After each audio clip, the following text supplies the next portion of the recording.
Greetings, I'm Mike Smiles, the Executive Director of the Lake Champlain Maritime Museum. The Lois McClure, our canal schooner, has served as an ambassador for the museum and the Champlain Valley and its connected waterways for over 10 years, reaching hundreds of thousands of visitors. Rarely does an educational outreach program exceed its mission to such a degree. We've been fortunate to have so many donors, sponsors, and partners to share in our vision and success. For anyone who's owned a wooden boat, it'll come as no surprise to find issues that need attention.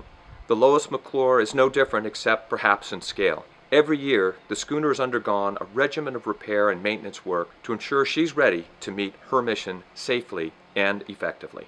Every 5 years, the museum has hauled her out so we could conduct a thorough investigation below the waterline and to assure her journey continues. Our crew has safely delivered the boat this year to Waterford, New York, where she's currently undergoing her 10-year overhaul.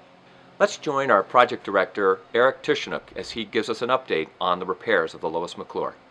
Hi, I'm Eric Tishanuk from the Lake Champlain Maritime Museum here in Waterford, New York at the New York State Canal Corporation's graving yard up above Lock E3 on the Erie Canal.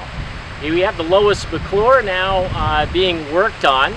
It's been 10 years since her launch and it's time to do a full inspection of the hull. Last fall, when we began the work of getting her ready to come out of the water, we realized there was some work that had to be done. So I got in touch with David Short from North Atlantic Shipbuilding and Repair, who's done some work for us in the past. David, what did we find that was the issue with the boat when we started to poke around? Well, mostly what we're finding, I'd have to say, is dry rot due to the boats living in fresh water. It's just typical of the conditions you find when these wooden vessels get left in fresh water. Near the waterline, you have perfect conditions for the dry rot. You have the right moisture content, the right temperature. Wood that's continually getting wet and drying out, but not thoroughly drying out.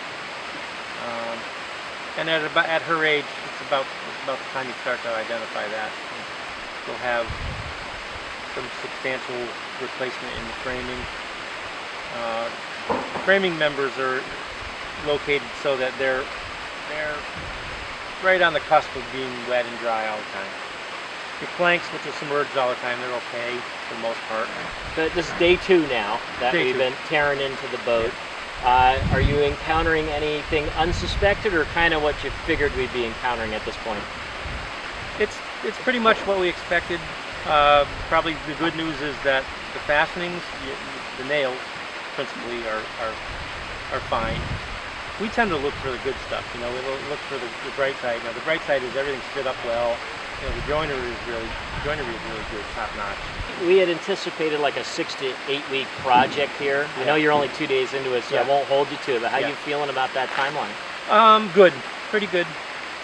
Everybody's focused on, you know, getting the most out of every day. And thanks, David. It's been a pleasure. Sure. I know we're only 2 days into it. I'm going to come back and check in, and maybe we'll share some of that with the folks out there. Okay, very good.